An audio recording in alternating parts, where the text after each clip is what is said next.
Well, as we hit Genesis 19, appreciate you bearing with me through that reading. We do hit one of the quintessential stories of divine judgment, as it's found in Genesis. This, along with the flood, as referenced by Christ, are the two big stories in this book, well known throughout Israel in Israel's history. And this story, of course, deals with those infamous cities of Sodom in particular, and also Gomorrah. Well, this story is quite clear for us and quite plain in the reading. This is an example, one demonstration of God's awesome power and judgment when sin is left unchecked and unrestrained, and God's patient endurance does run out. As we go through this story, without being too explicit or gratuitous, our plan is not to sugarcoat what has happened in this event, nor to question the judgment that God brings upon it. But what I really want us to focus on, as we've been considering the story that Genesis is telling, we want to focus on the one hand, the character and the nature of God, how even in the midst of this destruction of the city, that God, though he is just, he is also merciful. In our text, it's even cited there for us. Even though he is righteous, he is also the God of grace in this particular story. And while we do want to heed its warnings and learn its lessons, we also in particular want to focus on where the narrative focuses, and that is the line of the people of God. That this is probably the most detailed and thorough story we get of one individual Lot. And we see his actions, we get insight into his motivations, and we see him speak. This is the one place where we learn the most about him, when we see him in action, and we see this man who was singled out as, believe it or not, the one righteous one in the city who is spared. We see the fact that that the text very clearly considers him a man worth saving. For us, we could see and learn what that means for us, the hope that we have in God, and ultimately what duty is laid upon us as we look at this text. So we're going to consider this story. We're going to cover the entirety of the chapter. We're going to lump that last episode in. Hopefully it does tie in and connect and have a purpose once again. And we're going to do it under three headings this morning, the first of which is point number 1, the search for 10 righteous. The story begins with the search for 10 righteous. Last week, we considered the previous chapter 18, and we saw in that chapter how Abraham was visited by 3 individuals, that these 3 came to him to announce 2 particular things. That on the one hand, they came to bring the good news of the forthcoming arrival of the seed of promise, how the Lord himself spoke to Sarah and to Abraham at the door of the tent, and he told them that she would soon miraculously conceive a child, the child Isaac. And we also saw, though, that the 3, who was the Lord along with 2 angels quite clearly, came to pronounce and announce a judgment that was coming upon the city of Sodom. We were told in that story, as well as previously in the book of Genesis, that Sodom was a very wicked city. We'll see that put on display here this morning. And the Lord has said that their wickedness, even though he's been forbearing, he's been patient, that there's been an outcry from the victims of injustice in the city. And that really is important, that there were no victimless crimes there in the city, that there's a group of individuals there, that their blood, just as Abel's blood cried out to the Lord from the ground, that there are people there who are crying out for justice because of the wickedness of the city. And because of that outcry from the people who were being used and abused and hurt because of sin, because of that outcry, the Lord was prompted to visit the city, to evaluate the city, and then to see if it was now time to bring his judgment. At the end of chapter 18, Abraham intercedes on behalf of the righteous people that could be found in the city. And after some negotiation, they whittle it down to this deal where if the Lord and his messengers can find but 10 righteous individuals in the city, it will be spared. And so we left that chapter with with two of them, as we see, the two angels traveling to Sodom to go and find out if there were any righteous in that city. And as chapter 19 opens up, then the response and the answer is quite clear, that one such individual, Lot, does exist.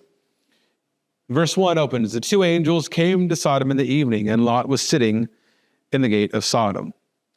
Now, this passage will also refer to these as men, but quite clearly here they are angels, they're messengers. They arrive in the city, and at the city gate, right upon their entrance, we run into Lot. And here's Lot. He's back once again in our story. It's for his sake that Abraham has been pleading with God. And Abraham very clearly has had this great love and affection and concern for his nephew Lot. Enough concern to enter into a war, to fight this war, to save Lot from his exile. He's here again, reintroduced. And at first glance, he appears to be just that, like a very righteous man. Because the way that he receives the messengers, the angels, well, his manner of behavior is very similar to Abraham. You'll see when they, in verse 1, when he sees them, he rises to meet them and he bows himself before them. So not only, he very, very clearly recognizes who these individuals are. He notes that they are worthy of honor and dignity because they are messengers from the Lord. He bows down, placing his face upon the earth. He extends his hospitality. He asks them to turn aside to his home so that he can wash their feet. They can refresh themselves, just as Abraham offered refreshment and service to these individuals. He prevails upon them, convinces them to go to his home. And once there, just as Abraham lays down a spread and Abraham prepares a feast, so too Lot sets a feast before these men, a feast made of baked unleavened bread because of the quickness with which they would have had to prepare this. And it says that they ate. So these guys have been eating good. Like they showed up at Abraham, they get one feast, they get another feast here. They're being very well taken care of. And at first glance, with just those few details, on the surface, things aren't looking too bad. Perhaps the city might be worth saving. They received a very warm welcome from this righteous individual. And God had promised that back in chapter 18, that he's going to go down, see if the people had done anything according to the outcry, and if not, then he would know. Amen. The Lord is there through his messengers to investigate. But quite clearly, as we read, he doesn't have to look, or they don't have to look, and the Lord doesn't have to look very hard to see that the wickedness of the city is on full display here in our story. After these angels are being served by Lot, a mob forms in verses 4 through 7 outside of Lot's home. A mob consisting of all the male individuals in the city. And they come down, banging down his door, demanding that Lot hand over the men that he was hosting in his home. And their intentions and their what they desire to do to them is made quite clear. They intend to abuse and rape these men. That's the plain reality of this. And really, this action does get to the heart of why there is an outcry that has come from this city, because an outcry arises from those who are victims, those who are innocent, those who were not willing participants in the wickedness and the evil that these men were engaging in. Sodom, quite clearly, was not a place that you wanted to visit. This is not a place that you would find a righteous individual, because any innocent people would be taken advantage of in this way. But it does make you wonder, if this is the way the men of the city treat strangers, visitors, those who just come passing by, sojourners, why is Lot there? Quite clearly in the text, the wickedness of the city is not hidden from Lot. Lot knows what kind of place he's living in. And even though he knows, some of the things that we might not have picked up on is that Lot has grown very, very close to this city. Back in verse 1, when Lot sees these men, it says that Lot was sitting in the gate of the city.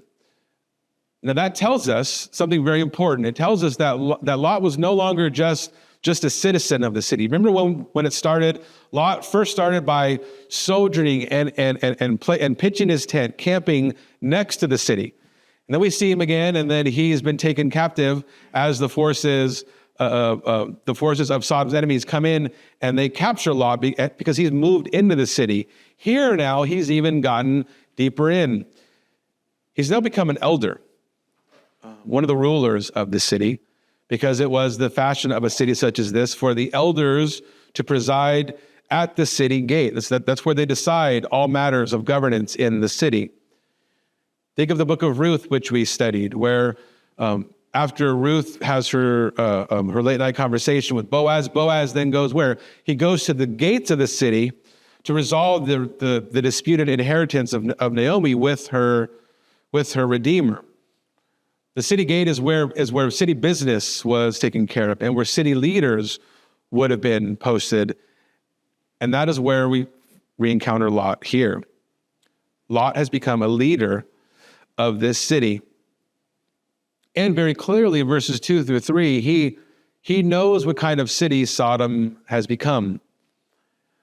He presses the two angels who desire to stay in the city square. He presses them, he convinces them, he almost forces them to come stay with him because he knows that the threat that they might be under. And when the men come to demand that he hand over the strangers, Lot has this ability, because he's a known individual, to go out and to plead with the mob, to try and argue with this mob. He even refers to the mob as brothers. Later we'll see they know his story. They know he was a sojourner and that now he has come to judge them, they say. So this is the first bit of information we get about, or the most detailed information we get about Lot and his character. That this righteous man is dwelling in this city, but there's clearly some issues with him. And those issues only get deeper as the story goes on. Because not only does he know, but point number 2, he's also assimilated to the city. Lot has assimilated to the city. Now Lot, again, he recognizes the angels. He has hospitality towards them. He honors them. That does testify to some lingering spiritual realities and life to the person of Lot.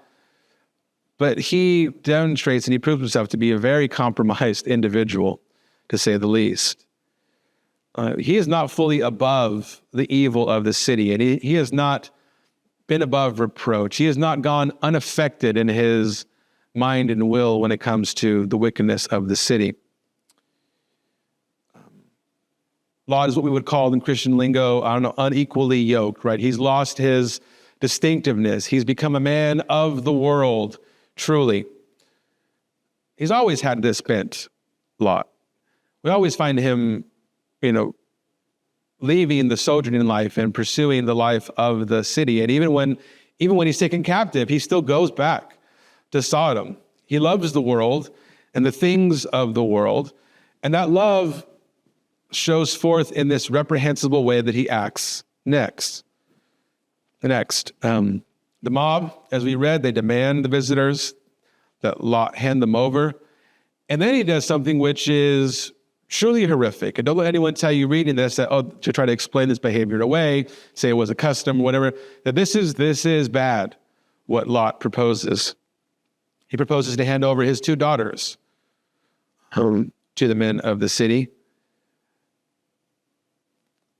And he proposes to do that, and if they will just leave the 2 visitors alone who've come under the shelter of his roof. Now, even if someone wants to say that Lot is just trying to honor the demands of hospitality in this, and he's trying to protect the people that are there, this is not the right way to go about it. Right? This is that, however pure the motives might be, this is taking terrible action, putting an awful plan into action in service to what might be an honorable end. This is a wicked response. This demonstrates to us just how infected with sin and even wickedness Lot himself has become. The city has warped, and his life in the city has given over his heart to the city, to this particular city. It is so warped, or it has warped his ability to discern right from wrong, and he will reap the fruit of this particular action as we get closer to the end. But once again, this is just another demonstration of the wickedness of this city, that even this leader, this elder, this man who's supposed to be honored and respected in this community, that even he hasn't escaped their perverse ways, that he would offer up his daughter or his two daughters to a mob to placate them. Friendship with this city of man, friendship with the world, can be and is very dangerous even for God's people. I mean, what happens when you get in too close, when you adopt the world's ways too much? So much so that it changes your ability to discern what is clearly right and wrong. For God's people, our love for the Lord can be divided and clouded apart from the renewing of our minds. Well, in our story, the men of the city, they don't take kindly to Lot's response. They move to seize him, to take control of him, and they threaten him. They're like, well, we're going to do worse things to you than we were planning for those men because you're withholding them. And in that moment, the two visitors then, the two angels, they literally grab Lot. They physically save him, pull him back into the house, and they strike the mob with blindness. But even the blindness doesn't stop them. Like it says that they continue to pursue Lot. They wear themselves out groping at the door in their blindness. Well, for the two angels who came to visit looking for 10 righteous, this is enough. They've seen enough. The fears concerning the wickedness of the city has been confirmed. So the people of this city, the men of this city have done awful things. They formed this mob, and then now they're threatening a leader of the city. They're planning to do worse things. This is enough. It's because of this, these two men, or these two angels, they endeavor to proceed with the judgment that has been long in store, that the God has been patient towards the city, though he's been waiting for their repentance. The city has not repented. They ask Lot if he knows anyone in the city, tells him to gather them up, get out of Dodge, grab anyone you know, any other relatives, any other friends, distant relations, get them all out of the danger zone because judgment is coming. Lot's folly is compounded even worse. We find out that Lot has betrothed his two daughters, but he didn't betroth them to believers. He betrothed his daughters to men of the city, men of Sodom. He tries to warn them. They don't take him serious. They laugh him off. Again, this is just another example. How compromised is Lot that he's going to entrust his children to marry non-Christians. And non-Christians of the worst sort. Again, he knows, he's intimately familiar with the character of the people that he's living amongst, and yet he doesn't have any regard. He would offer up his daughters, whether it be to the mob or to the men that they are betrothed to. But this is Lot. This is who Lot is. Well, if things can't get any worse, we even see more of his folly and his failures in this moment, because it tells us in verse 15 that does he leave right away? Like, does he just take the warning? Does he follow their advice? No, he doesn't. He lingers, it says in verse 15. It's not he's able to go to bed, which is crazy. Like if that were happening at night, and he doesn't have the urgency to get out of town, but the sun goes down, comes up the next day, and the angels have to warn him again. Dude, seriously, you need to go. But he lingers. They tell him in verse 17, escape for your life, dude. Do not look back and don't stop anywhere in the valley. Escape to the hills, get to the wilderness, lest you be swept away. And Lot's response to that was, about that whole wilderness thing again. And I kind of do like the cities. Is it cool if I just go to the next town over instead of going to the hills? Like it's never, camping's never been my thing. And how do they respond? Well, what's crazy is that the Lord is gracious. Like they say, like the angels tell him, okay, fine. And if anything, we start to see here, it even tells us there that the Lord is being merciful through all of this. It tells him that God is being so kind to this man, a man who is compromised, a man who, if we met someone like that, the last thing that we would call someone like Lot is righteous. But yet the Lord is being kind to him and merciful and gracious. I mean, the Lord is dragging Lot. I mean, not just figuratively, literally, like the angels had to grab hold of him. Like they're grabbing him and like saving him, kicking and screaming against his very will. Like he just can't bring himself to believe in this pending judgment that's coming. But the Lord is good. God's judgment, yes, it is here. His holiness is going to be fiery and hot, and it's going to spell doom for a whole bunch of his creation. Even the ground is going to come under the judgment, as we'll see.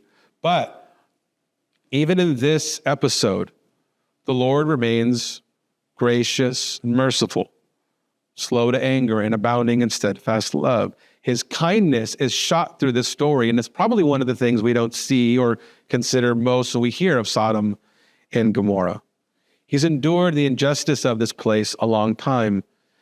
And again, there's an outcry from real, true victims, not just people who feign victimhood, right? Or which might, if you're very sensitive to that type of language and you're frustrated with our current moment, you might not have sympathy for the victims.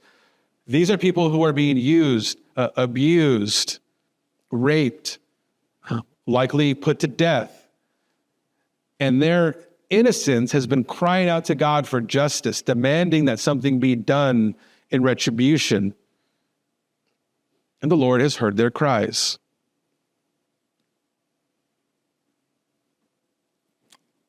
And then we have Lot. What would we call them in Calvary Chapel? Like a worldly Christian? This man, or like a backslidden Christian? Like this guy doesn't have things together, and yet the Lord is still merciful to him and gracious to him. God saves him even when he's not looking to be saved. And he has the audacity to make certain requests of God, which you shouldn't have. He's presuming upon the graciousness of our Lord. Like the Lord is being good to him, and he's saying, "Hey, I'm going to get you out in the back of my truck." And he's like, "Could you pick me up in a limo?" And God says, "Okay, fine." God is good and kind in this story, but he also is the God of justice. And so the last thing I want us to see is just simply point number 3, destruction. Destruction in all of its manifold forms. Verse 23, we said that the sun had risen on the earth when Lot came to Zoar. And then here's that strange passage I referenced last week, that then the Lord rained on Sodom and Gomorrah sulfur and fire from the Lord out of heaven. If you remember last week, very clearly and explicitly, one of the messengers to Abraham was the Lord Yahweh in this human incarnation, no other way to put it, that God himself brought this message, and we said that was the Son of God, and he behaved a whole lot like Jesus does, knowing the thoughts of Sarah. And the idea here expressed in verse 24 is that now the Lord who is there, present upon the earth, that he calls down sulfur and fire from the Lord out of heaven. That the Lord Yahweh is calling down fire from the Lord Yahweh here in this story, and we see this judgment. Well, the Lord Yahweh overthrows the cities, all the valley, all the inhabitants of the cities, and even what grew on the ground, everything of that territory is then cursed. There's utter destruction. And the outcry of the innocent leaves all of the created order in that place pulverized under the fiery wrath of God. Not even the earth, the ground itself can escape. But as they were leaving, as they're presumably at the city, because it says that after that when Lot came to Zoar, this is where they're at. Lot's wife does the thing that the messengers had forbidden, that she looks back. And as a result, she participates in the judgment that was due to Sodom, that she becomes a pillar of salt. She doesn't heed the warning, but she gets caught. She doesn't escape the judgment. She, out of her love for the city and inability to leave the wicked city, gets caught up in the judgment. Simultaneously, we're told Abraham, who's been hanging out, she's been chilling by the oak of Mamre, which apparently is on a hilly area where he can look down to the valley. He looks down, he sees the place utterly wiped out. But what we're told in verse 29 is that when God destroyed the cities of the valley, God remembered Abraham. And it's for Abraham's sake, and God remembering his promise to Abraham and to his house, that he sent Lot out of the midst of the overthrow when he overthrew the cities with which Lot had lived. That it's purely because of Lot's interest in Abraham and the promises that God made to Abraham and the blessings of God's people, or that are owed and due to God's people, that God has promised. It's simply because of that Lot is spared. That truly, we could talk about Lot's righteousness or unrighteousness all we want, but it's purely the mercy of God that spares him in this story. And we've seen, there's nothing inherently good within Lot that would make him deserving of this, but simply because the Lord remembered Abraham and the promises he made, that Lot is spared. But this is quite clearly a judgment. It should make us think of all the great judgments in the Bible, whether it be the flood or the pending judgment that is to come, the fiery judgment in the future, in the last day. And that connection between the two, or between those judgments, is made clear for us as the story draws to an end in that very ugly episode, which takes place beginning in verse 30 all the way to 38. Finally, at this point, Lot seems to get the message. He's finally, after this terrible ordeal, over the city. He's finally over it. He's finally ready to just do what he should have been doing since he first sojourned with Abraham, which is to stay a sojourner in the wilderness. It says, fearing the end of the world, he flees to Zoar. And he goes to those hills that the messengers first told him to go to. And he ends up wandering, and he ends up dwelling in a cave. The hold that the world has had over Lot really does get broken in this moment. That he does move past that desire to love the things of this world.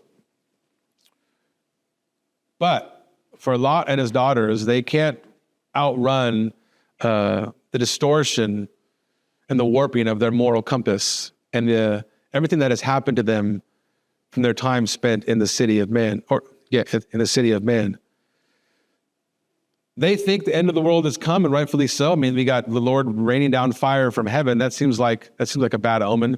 And his daughters here in the story, they decide to take matters into their own hands to ensure for themselves heirs. Now, this concern with the lineage and with heirs and with having children and promised children and seed, this is a running theme through Genesis, and it reoccurs here. I mean, we just saw previously Sarah doing something, I mean, not the same thing, but also taking matters into her own hands to ensure for herself an heir, an offspring, a son. And in her case, in her scheming, she involves Hagar. Well, very clearly here we have the daughters of Lot also scheming and doing something even more perverse and wicked. The seed of wickedness that was planted in Sodom in the hearts of these people has endured, and the sin has continued. And there is, look, think about how the story of the flood is told as well. In the flood, the intentions of man's heart was only evil continually before the flood. And even though humanity is wiped out and there's a judgment there, what endures? Well, sin. Sin remains in the hearts of corrupt men. And even here, even though Sodom's been wiped out, well, what endures? Sin. Sin that has been rotting, sin and wickedness that has been rotting in the heart of Lot and his daughters. So we know what they do. They get their father drunk. They deceive him one by one. They know their father, and they conceive children by him. They produce two sons from their incestuous relations. One who will become the father of the Moabites, and the other who will become the father of the Ammonites. And this is, quite honestly, an ugly end of the story, a terrible end of the story. Like saying this is the word of the Lord, thanks be to God, after reading that, if that didn't strike you as odd, if that didn't make you feel a little bit queasy, then I don't know what to tell you. Like, it should have, that this is a crazy, terrible story. But what's even crazier and what's even more scandalous about where this story is going to go with these individuals is that God still remains kind and merciful to people like this, even after the terrible, atrocious things that we do. That God will even use these two seeds, these two offsprings, and in one sense, does include them in his plans and in his promises made to Abraham. Which is just wild and scandalous, that there's going to be kindness by God shown to these children, even though they were conceived in such terrible circumstances through the acts of sinful, evil people. He goes out of his way to deliver on all the promises that he has made. And we know that because of what he says about the Moabites and the Ammonites later.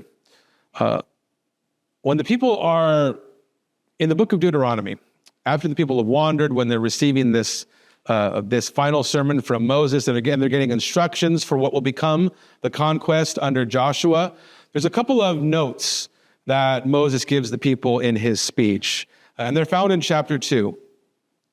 When he's telling them, hey, there's all these clans that are in the land, there's all these people you got to wipe out. There's frankly, giants that you're going to go in there that you're going to have to completely take out, and we're going to have to not leave any alive. He says in chapter 2 this, in verse 9, the Lord said to me, do not harass Moab or contend with them in battle. For I will not give you any of the land for a possession, any of their land for a possession, because I have given Ar to the people of Lot for a possession. Also in verse 19, same thing. When you go to approach the territory of the people of Ammon, do not harass them or contend with them, for I will not give you any of the land of the people of Ammon as a possession. Speaking of the Ammonites, because I have given it to the sons of Lot for a possession. Which is just wild. Part of the land when God makes these promises to Abraham that you're going to be the father of many nations, it's weird that Ishmael gets included in that originally. It's going to be weird when Esau, who the Bible said God hates, will get some portion of that. But it's also strange that here we see even more that there are nations that are born from the house of Abraham that God remains faithful to, even though they were conceived in horrific circumstances. And I bring all that up to say that, again, even in the midst of a judgment that makes us squeamish, God is merciful. And God remembers the promises that he has made and the things that he has committed to. Wickedness is great. And an outcry did go up. And so bad was the wickedness that even the ground had to be cursed. But God is patient and forbearing and has good intentions for all. And that is the main thing to think about. We think about the way in which he treats someone like Lot, people like his daughters, his sons and their offspring, that the Lord would still bless them, yes, in this earthly sense, but bless them nevertheless, testifies to how good God is, that no one is beyond redeeming. And as we think about Lot, even though we've talked about deservedly his multiple failures and the ways in which he's depicted in this story, God still saves him and drags him out of the situation kicking and screaming. No one is beyond God's kindness and his redemption, and that includes you and me. His judgment is real and it is serious. We are warned not just through this story, but for the words of Christ himself, that we are to prepare and await for his judgment, his coming, and that we are not to look back. But yet God is good. And for the sake of his promises, the sake of Abraham, for the sake of his son, Jesus Christ, he will make sure that we are saved from the wrath that is to come. And if you're here, you don't have everything cleaned up in your life, and and it may look and feel as though you are torn, and your allegiance to the world competes very strongly with your allegiance to the Lord. Well, the Lord still has concern for you. He will still pull you kicking and screaming out of the fire that is to come. And our duty as Christians living today is to heed the warning in stories such as this. To whatever way in which we do find our heart divided, to cast off our love and concern for the world, and to double down and renew our desire for our Lord. Judgment is coming for all. Your judgment is either going to be bared with, or is either going to be paid out on you personally, or your judgment is going to be paid out and has been paid out upon Christ on his cross. Through our faith in him, our love for him, and our devotion to him above all things, may we hope and know that we will be spared just as Lot was spared that type of judgment. But unlike Lot, may we constantly and regularly commit ourselves to the renewing of our mind. We adopt godly matters of thinking, and may our way that we move in the world conform more and more to Christ, his word, and the very image of his son we worship here this morning. Let's pray.